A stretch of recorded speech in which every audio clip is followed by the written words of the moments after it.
नमस्कार दोस्तों, ocean network में आपका स्वागत है। अरविंद केजरीवाल की विपश्यना कब खत्म हो रही है? आपके पास सूचना क्या है विजय जी? मेरे विचार से 30 दिसंबर तक की थी। जो हालात बन रहे हैं, मुझे तो आशंका है कि ये 3 जनवरी के बाद भी जारी रह सकती है। हाँ, लोकेशन बदल जाएगी सर। हो सकता है कि जहां अभी ये गए हैं विपासना के लिए, बाद में फिर इनको तिहाड़ में एक अलग से कमरा दे दिया जाएगा कि आप आराम से करिए, कोई डिस्टर्ब नहीं करेगा।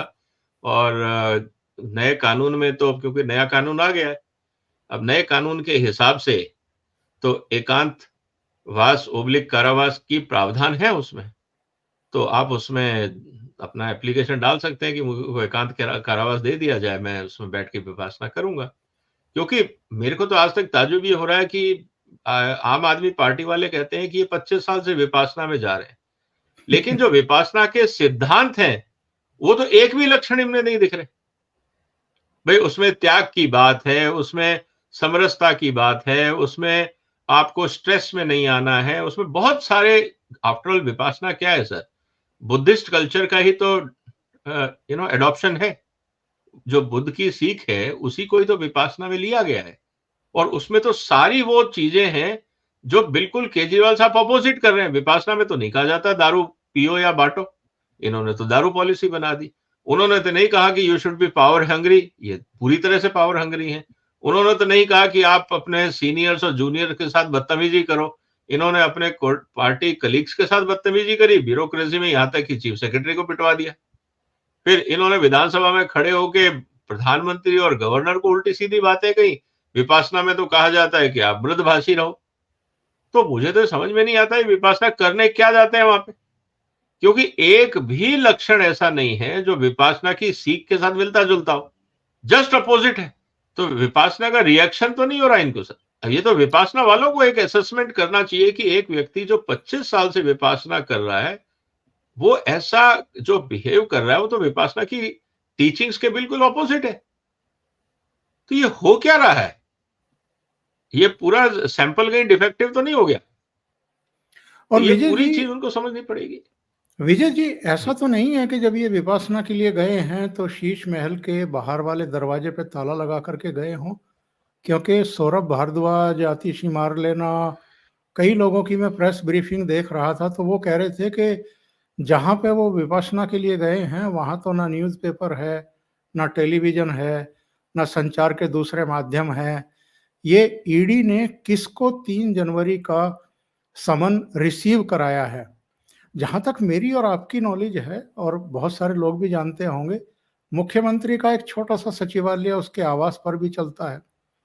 और है ना, आवास पर कैंप ऑफिस।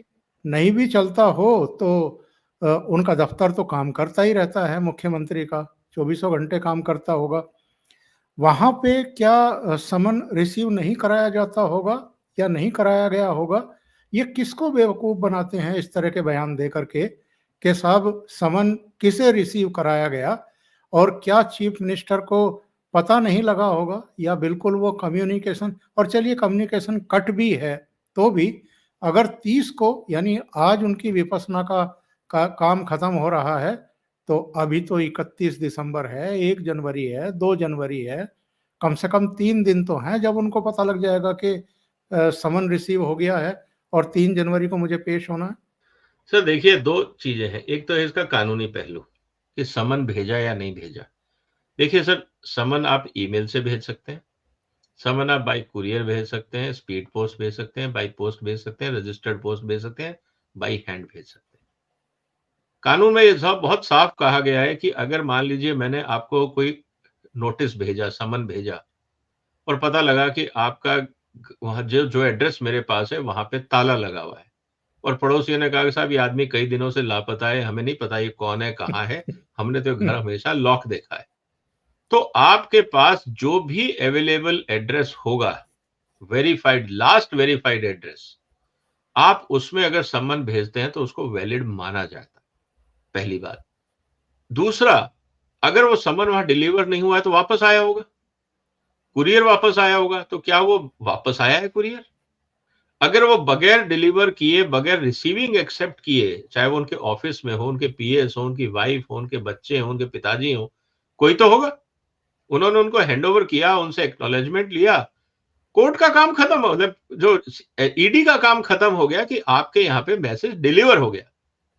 अब कल कोई तो ये भी बोलेंगे कि सर आपने कैसे पता किया कि वो डिलीवर तो हुआ, केजरीवाल साहब ने पढ़ा या नहीं पढ़ा?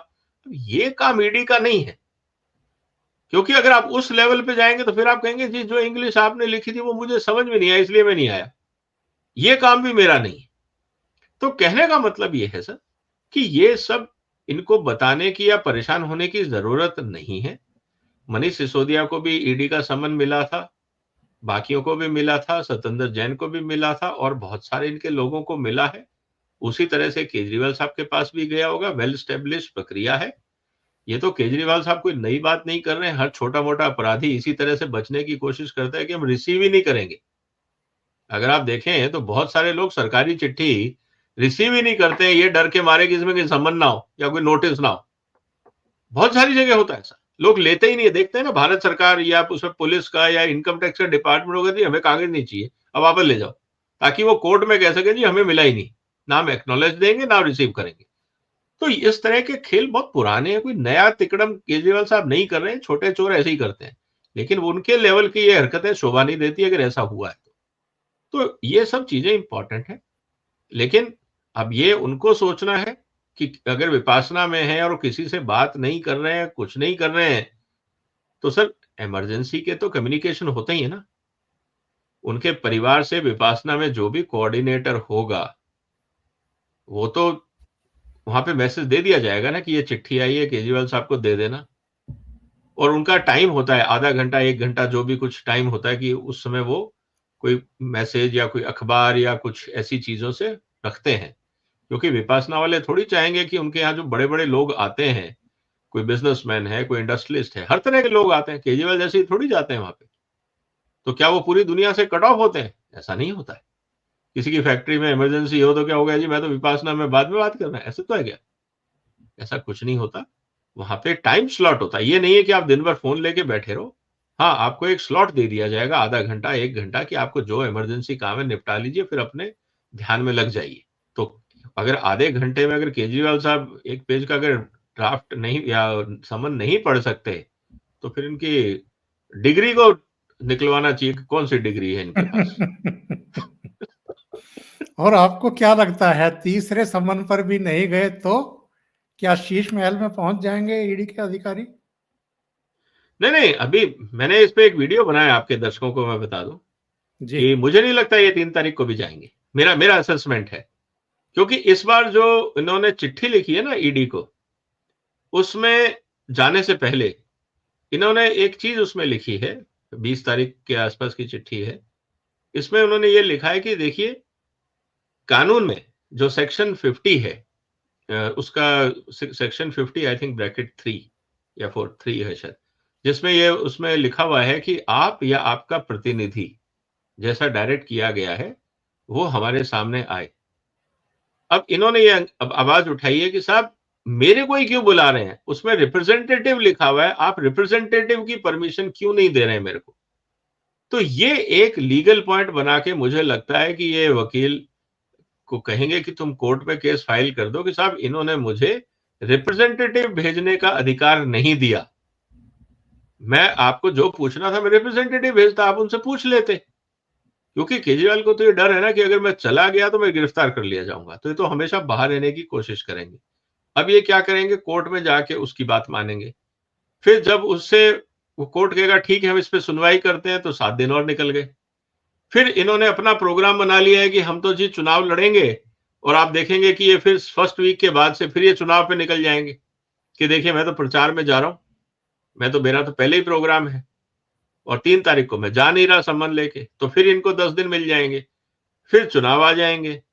फिर ये कहेंगे देखिए जी बजट सेशन है, मैं तो खुद ही फाइनेंस मिनिस्टर हूँ, मुझे उसको जिम्मेवारी लेनी है, बजट साइन करना है, सब कुछ करना है। फिर कहेंगे जी मेरा तो नेशनल इलेक्शन है, मुझे तो कैंपेनिंग में जाना है, और एज ए पार्टी कन्वीनर आप मुझे कैसे रोक सकते हैं कन्वीनिंग के लिए? तो कुल मिला के ये हर कदम पे एक ऐसा नाटक रचने का प्रयास करेंगे जिससे ये ईडी ऑफिस नहीं जाए। ये मेरा एक हाइपोथेसिस है, मैं गलत भी हो सकता हूं, लेकिन मेरा ये मानना है कि इनको इस बात का डर बैठ गया है कि अगर ईडी के ऑफिस चले गए तो विपासना अगली बार वहीं होगी। पर लेकिन ईडी के पास ये तो ऑप्शन है ना विजय जी के वो इनके घर जाएं, वहां इंट्रोगेट करें और फिर उठा लें। सर, क्रिमिनल प्रोसीजर के तहत जो ईडी को अधिकार दिए गए हैं, क्योंकि ईडी जो गाइडलाइंस फॉलो करती है वो क्रिमिनल प्रोसीजर एक्ट के थ्रू करती है, उसमें सारे अधिकार उनके पास हैं। ये इनको अरेस्ट करके भी, बंद करके भी ला सकते हैं। लेकिन क्योंकि ये कॉन्स्टिट्यूशनल पोजीशन पे बैठे हैं, तो मुझे लगता है कि पहले ईडी इनको पूरा रास्ता देगी। और अनफॉर्चुनेटली क्या हो रहा है ना, केजरीवाल साहब इस तरह की हरकतें कर करके अपनी सिंपैथी इवन जुडिशरी में भी खत्म कर रहे हैं। और अगर उसके बाद ईडी ने इनको पकड़ लिया, जब इनको बेल की सुनवाई होगी, तो ईडी यही आर्ग्यूमेंट देगी कि साहब ये आदमी भगोड़ा है, हम इसको बड़ी मुश्किल से पकड़ के लाए, अब आपने अगर इनको बेल दे दी तो ये आदमी दोबारा हाथ नहीं आएगा, हम इन्वेस्टिगेशन कैसे पूरी करेंगे? तो जब तक इन्वेस्टिगेशन पूरी नहीं होती, आप इनको हमारे पास मेहमान रहने दीजिए, हम सेवा कर देंगे। लेकिन अगर आपने इनको छोड़ दिया तो ऊपर से आपने कह दिया कि 6 महीने में ये पूरा तफ्तीश करके केस खत्म करो और अपनी रिपोर्ट फाइल करो। हम कैसे करेंगे जब मेन आदमी जो कन्वीनर है पार्टी का, जिसका जो करता धरता है सारे काम का, वो ही हाथ में नहीं आ रहा है, फरार है, हम रिपोर्ट पूरी कैसे करें? तो मुझे लगता है कोर्ट भी यही कहेगा कि आप कोऑपरेट करिए।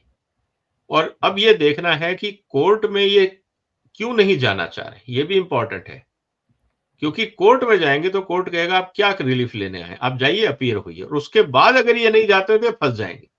क्योंकि कोर्ट तो ये नहीं कहेगा कि अच्छा आप मत जाओ, कोर्ट तो कहेगा you cooperate in justice system of legal procedure को आप कोऑपरेट करिए। अगर कोर्ट ने ये बोल दिया और ये फिर नहीं गए तो ज्यादा फजीयत होगी। तो ये जानबूझ के टाल रहे हैं, कोर्ट नहीं जा रहे हैं। नहीं तो आप कोशिश करें कि भाई एंटीसिपेटरी बेल ले लें अगर आपको अरेस्ट नहीं होना। लेकिन कोर्ट फिर एक ही सवाल इनसे पूछेगा, क्या आपको आरोपी बनाया गया है? वो कहेंगे नहीं, तो फिर एंटीसिपेटरी बेल किस बात की? क्या आपको डर है कि आपने क्राइम किया है? क्योंकि बेल, एंटीसिपेटरी बेल का लॉजिक होना चाहिए, आपके ऊपर कोई क्रिमिनल केस होना चाहिए, कोई आधार होना चाहिए। नहीं तो हर आदमी कोर्ट पहुंच जाएगा जी मेरे को एंटीसिपेटरी बेल दे दो, भाई किस लिए? तो कहने का मतलब है कि वो बेस नहीं बता पाएंगे। और सबसे बड़ी बात यह है कि जो कानून है सेक्शन 50 में ये कहा गया you may be called for information. अब आप और हमको भी ईडी बुला सकती है, हम ये थोड़ी कहेंगे हम नहीं आ रहे, आपने किस हैसियत से बुला लिया? भाई कोई हमें आपसे जानकारी लेनी है, आप आइए कोऑपरेट करिए। आप आके कह दो सर मेरा इस केस से कोई लेना देना नहीं है, मैं इनको जानता नहीं, ये सत्येंद्र जैन कौन है, मनीष सिसोदिया कौन है, मेरे को कोई मतलब नहीं, आम आदमी से मेरे को कोई लेना देना नहीं है, मेरे को तो जबरदस्ती पकड़ के आम आदमी का कन्वीनर बना दिया था, आई हैव नो क्लू ये क्या हो रहा है पार्टी में, तो मैं घर जा रहा हूं। पीढ़ी कहेगी चले जाओ, बस ये लिख के दे दो आप। तो सवाल अब इस बात का है कि ये क्या जवाब देते हैं? टालने की कोशिश करेंगे, कोर्ट जाने से बचेंगे, तो उसका यही तरीका है कि ये इनडायरेक्टली यही कहेंगे कि साहब हमारे को जो राइट है संविधान उसमें कानून में कि यू कैन अपीयर और थ्रू योर रिप्रेजेंटेटिव, इन्होंने हमें रिप्रेजेंटेटिव भेजने का मौका नहीं दिया।